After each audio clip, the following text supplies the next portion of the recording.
কালকে গাইস আমরা ভোজি উঠে গেছিলি নাই তো তো আমরা হান্ডি চিকেন বানাতেছিলি। এই বাবা দারুন দারুন, তো এতনা বড় হান্ডি আমরা হান্ডি নিয়ে গেছিলি গো।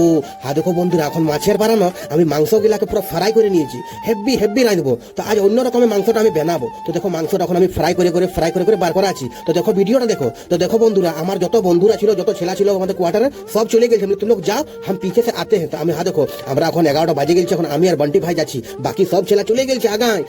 তো দেখো বন্ধুরা, এখন আমরা ভাই মানপুরে দাঁড়ায় আছি। এবারটি মানপুরলে এখন আমরা চলে যাবো ভোজুডি। তো ভোজুডি আমাদের পিকনিকটা হতে ছিল। তো সব ছেলা চলে গেছে, 8-10টা ছেলা ওরা চলে গেছে। तुम लोग जाओ, तुम लोग सब तैयारी करके रखो, अभी हम आ रहे हैं। टेंशन मत लो, टेंशन लेने का नहीं, टेंशन देने का है। तो দেখো বন্ধুরা, এখন আমরা দেখো ভোজুডি ভাই ঢুকবো হয়ে গেছি। এখন যাই, এখনই আমাকে সব খাবার গুলা রাঁধতে হবে ভাই। তো আমি এই রাঁধবো, আমি আর সুমন ভাই একটা আছে, আমার দোস্ত বটে, ও আছে। তো আমি আর ও রাঁধবো মাংসটা আর ভাতটা। তো লম্বা দানা সে থাকে না, চালটা লম্বা দানা, ওই ভাতটাই বানাবো গো, ফ্রাই রাইস হেভি হেভি। তা দেখো এখন অজিত দাদু এখানে পেঁয়াজ গিলা ভাই পুরা ছুলছে, পুরা ভালো করে একদম ছুলছে। এখানে আমি দেখি এখন ভাতের জল চাপাইছে, এখন জল তো গরম হয় নাই বন্ধুরা। এখন আমি ভালো করে জালটা দিয়ে দেবো, আগুনটা দিয়ে দেবো।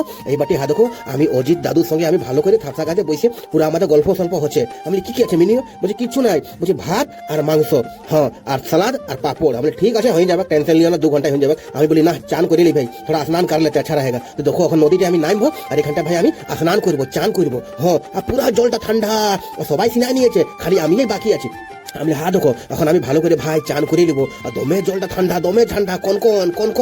দেখো ভাই এখন সাবুন লাগাই। আর এখানটা বিষ্ণু আছে, বিষ্ণুও চান করে নিল, বুঝে একদম দমে ঠান্ডা লাগছে। দেখো এখানটা আমাদের চালটা আমার মেরা আছে। দেখো এই চালটা মেরা আছে এখন। তো ভালো করে চালটাকে ধুয়ে ধায়ে আর ভালো একদম হেভি সেন্ড আসছে চালটা। তো 100 টাকা নিয়েছিল কেজি, আমরা 3 কেজি চাল নিয়েছি, 3 কেজি চাল আর 4 কিলো মাংস, পোলট্রি মাংস। দেখো গাইস এখন আমরা চালটা মেরাই দিয়েছি, এটা আধা ঘন্টায় মোটামুটি হয়েই যাবে। দেখো এখন আমরা পুরা এখন আমি চান টান করে এখন দেখো মাংসটা, এখন কাঁচা মাংসটা আছে, এই মাংসটাকে ভাই আমি ভালো করে তেলে ফ্রাই করবো। তো এটা কাঁচা এখন আমি নেবু মারবো। কাগজি মাংসটা দিয়ে দেবো, মাংসটা ভাগবে, এখানে কড়া থাকবে। তো দেখো গাইস এখানে বিক্রি এখন ভালো করে মাংসটাকে ধুয়ে ফ্রেশ করলো। এখানে ভীম আছে, ভীম এখন ভালো করে আগুনটা বানাচ্ছে, আমি আগুনটা ভালো করে রাখ ভাই। দেখো এই বাবা এখন আমি মাংসটাই, দেখো তেলটা আছে, এখন তেলটা গরম হবে আর মাংসটা একটা একটা করে বন্ধুরা ফ্রাই করে নিবো। তো বন্ধুরা তোমরা যদি এমনি রান্না করেছি একটু আমার কমেন্ট করে জানাবে। মাংসটা ফ্রাই করলে কি হয়, আষ্টানি জলটা মরিয়ে যায়।